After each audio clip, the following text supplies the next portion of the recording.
Good afternoon. We're back with another episode of the Lord of the Rings LCG Progression Series, and today is a card review of the adventure pack Celebrimbor's Secret. So let's take a look. The hero for this adventure pack is Galadriel. So we got an ally version of Galadriel in the Road Darkens box from the Lord of the Rings saga, and now we got a hero version. 9 threat, 4 willpower, that's good, 0 attack, 0 shields, 4 health. So as a questing hero, 4 willpower is great. But we have to take a look at the ability because it directly influences her questing ability. Galadriel cannot quest, attack, or defend. Allies you control do not exhaust to commit to the quest during the round they enter play. So she's sort of naturally synergistic with the Sylvans, even though she's not a Sylvan herself, which is the theme of this cycle, really. Action: exhaust Galadriel to choose a player. That player reduces his threat by 1 and draws 1 card, limit once per round. So let's wait to talk about her until we talk about Nenya, because I don't think you can really talk about her without Nenya. Without Nenya, she's not good.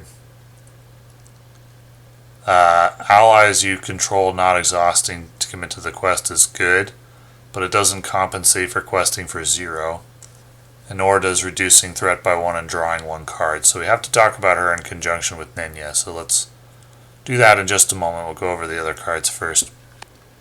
Heir of Mar Dyl, 1 cost, attached to a noble hero. After attached hero gains any number of resources from a card effect, exhaust Heir of Mar Dyl to ready attached hero. Okay, well, action advantage is good, so it's going to be good anytime you can reliably use the effect. Now, there's not a lot of cards that add resources from a card effect. This would give you a reason not to use Steward of Gondor during the resource phase if you used it later, because during the resource phase your heroes are already going to be ready. But if you waited till after you quested and then used Steward of Gondor, you could take advantage of this. There's a couple of other cards where you could use this. I'm not sure you would run this just with Steward of Gondor, though, because it'd be a dead card until you found it. And you'd really need to put the Steward of Gondor on the noble hero as well, and you're not always going to want to do that. So it's a very situational card, but in the situation where you actually want to put Steward of Gondor on a noble hero, and you have an additional resource gain effect in your deck that affects your hero outside of the resource phase, preferably after questing, this could be a good card. There's not going to be a lot of situations like that right now. I expect there'll be more as the game goes on. But if you're running that in your deck, if you're running like a resource gain outside of after the questing phase, and you want to put Steward of Gondor on a noble hero, because I think you need like 2 ways to do this for this to be good. Otherwise, it's going to be a dead card a lot. But in the situation I just described, I think it's good. But it's not going to be a very common situation. Orofin, 3 costs, 2/2/0, 2 health, ranged, Sylvan. Sylvan's good. Response: after Orofin enters play, return a Sylvan ally from your discard pile to your hand. That's great. I'd run this in my Sylvan deck. I think it's good. I like it. Good addition to the Sylvan deck. Since you're always going to be playing Celebrimbor, you don't have to worry about it being off sphere. I'll run it. Henneth Anun Guard, 3 costs, 0/2/2, 2 health. You may give Henneth Anun Guard Doomed 1 when you play it from your hand. If you do, it gains. After you play, choose a character until the end of the round. That character gets +2 and Sentinel. Sentinel doesn't matter for solo play. Interesting card. For 1 threat, you get 2 shields, 3 costs, 2 attack, 2 shields. It's Gondor. I don't know if shields are powerful enough to run this card. This is a good card, I think, for siege questing. But other than that, I probably wouldn't use it. The health is too low to run it as a defender. The attack is too low for its cost. Its bonus effect could be very good in some situations. It could do nothing in some situations. So it's kind of niche, and I think its niche is probably siege questing if you need additional allies. Possibly you could run it in a Gondor deck. I think it would be okay in a Gondor deck. But outside of that, it's a little bit overcosted. Charge of the Rohirrim.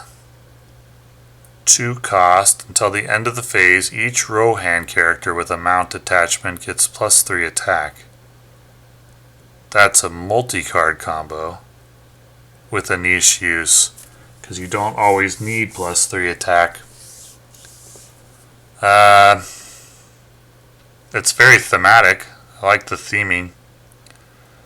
I think there might be more mounts coming out later that could make this better. Right now I think it's kind of niche. There's not enough mounts that you want to run. There's like, that you'd want to run on a Rohan character. There's not enough mounts, I don't think, to make this good. You'd probably need like 2 Rohan characters with mounts out. I don't know that there are 2 mounts you typically want to play. I think this would be a dead card too much, but it's got interesting possibilities for the future in like a Rohan deck.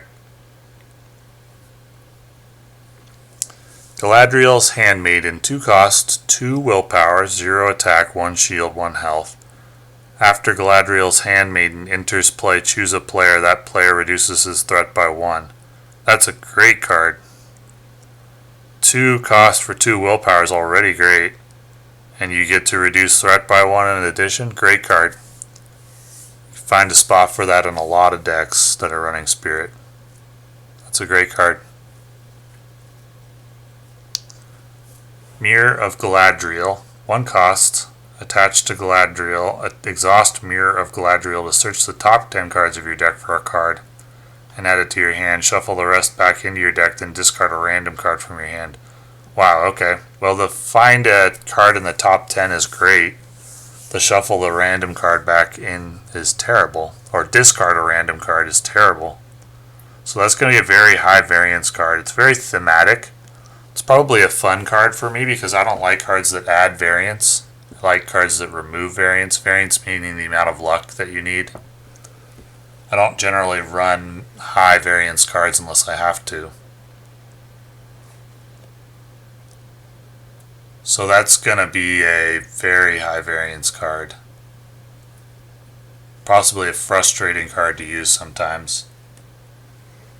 I don't think I'll run it, but it sounds like fun. In a fun deck. Wandering Ent, 2 cost, 2/2/2, 3 health, cannot have restricted attachments. Enters play exhausted. Well, the stats, the willpower and the attack are great for its cost. 2 shields and 3 health is great. So what is the downside to the enters play exhausted? Basically, you can't use it for 1 turn after you play it.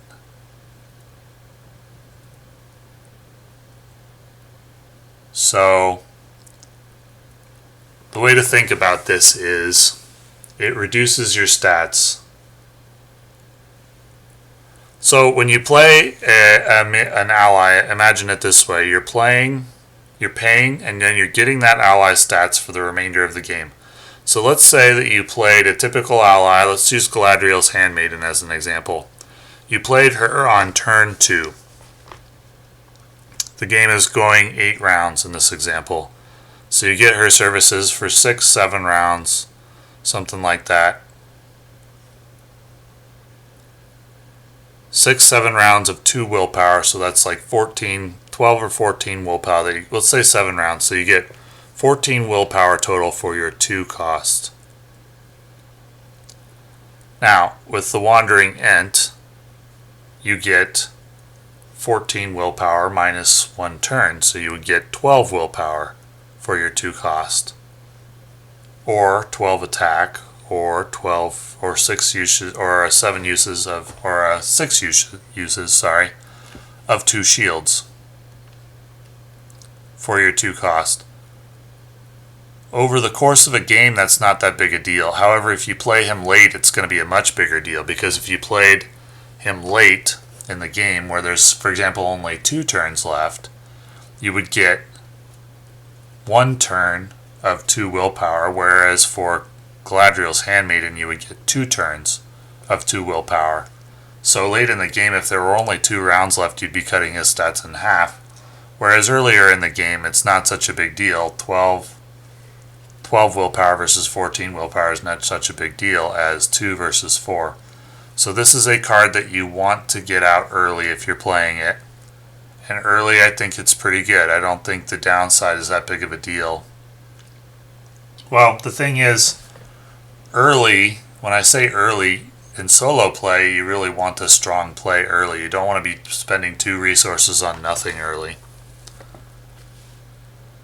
So I think this is a very good card in multiplayer. I think this is potentially a very good card in the mid-game. Not like turn 1 or turn 2, but sometime after that, it's potentially good in solo play. It's bad late game, so its niche is like mid-game, early to mid-game, but not turn 1 or turn 2, where you're going to want to get something for your stats right away to help you overcome an early challenge. Depending on the quest. If the quest is a slow burn one, it's going to be better. Very interesting card. The first Ent that we see. I like the card. I'll probably run it in the lore decks and see how it does. Cloak of Lorien. 1 cost, attached to a Noldor or Sylvan character, limit 1 per character. Attached character gets +1 shields, +2 instead if the active location has the forest trait. I don't think +1 shields is enough to run, and I generally don't think there's going to be enough forest locations to justify. Like, that's a situational use, and the benefit in that situation isn't that high, 1 additional shield. So this is like a thematic card to me. That's what this card says to me. It's thematic, like Mirror of Galadriel.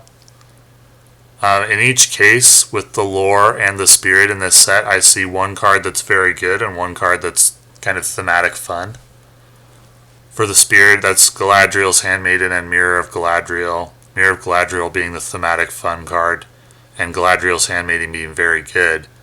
And for the lore, I see the same thing. Wandering Ent's pretty good, and Cloak of Lorien is more like thematic fun. That's my opinion. Probably wouldn't run it. Cloak of Lorien, meaning. So that brings us to Nenya. So let's talk about Galadriel and Nenya now. Attached to Galadriel, 1 cost, neutral card. She gains a lore icon. That can be helpful in the Sylvan deck. Exhaust Nenya and Galadriel to add her willpower to another character's willpower until the end of the phase. So basically, Galadriel with Nenya can quest for 4, and allies you control do not exhaust to commit to the quest during the round they enter play. That is Galadriel with Nenya. How does that compare to the current best quester in the game, who would be Glorfindel with Asphaloth?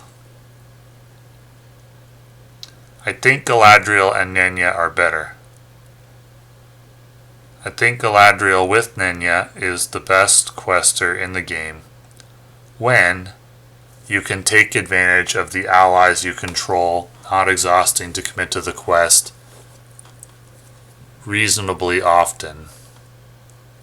Which means, A, you need to be playing allies that you actually want to quest with, not 0 attack or 1 willpower, or 0 willpower or 1 willpower allies, because that's not going to offer much benefit. But if you've got a variety of 2 willpower allies, and you might also need them to defend or attack, which is often the case, Galadriel and Nenya are the best questing hero in the game, currently in my opinion, beating out Glorfindel and Asphaloth. Now, the downside is that Glorfindel without Asphaloth is still very useful, and Galadriel without Nenya is not useful. not as useful. She clearly, her action, her ability, and her card text exhaust her to choose a player and reduce threat by 1 and draw a card. That's intended to be a placeholder. It's something you do until you find Nenya, because after you get Nenya, you're always using her to quest, I think. But her ability does help you to find Nenya as well. I like this hero a lot with Nenya. I think it's very strong. Very strong quester. Might even be my go-to for questing. With the caveat that it's going to be weak early if you don't draw Nenya. You could be in a disastrous situation where you have a wall to get over in solo play that you can't do because you didn't draw Nenya, and so one of your heroes isn't committing any willpower to the quest.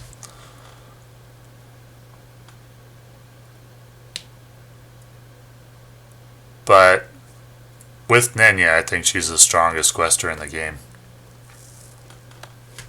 And she's good with Sylvans. Now would I run her in the Sylvan deck that I used with Gandalf, Celebrimbor, and Galadriel? It would be starting at 34 threat. It'd be a very strong hero combination, but it'd be starting at 34 threat. With the caveat being that she does have the ability to lower threat, and you could run like Galadriel's Handmaiden and something else. That'd be a very interesting deck. I'd like to try it. But I think this is very strong. Very strong card. I'm happy about it. So, good adventure pack. Wandering Ent, Galadriel's Handmaiden, Galadriel, Nenya. Very strong adventure pack. Like it a lot. And Orofin. Orofin's really good too. Thanks for watching.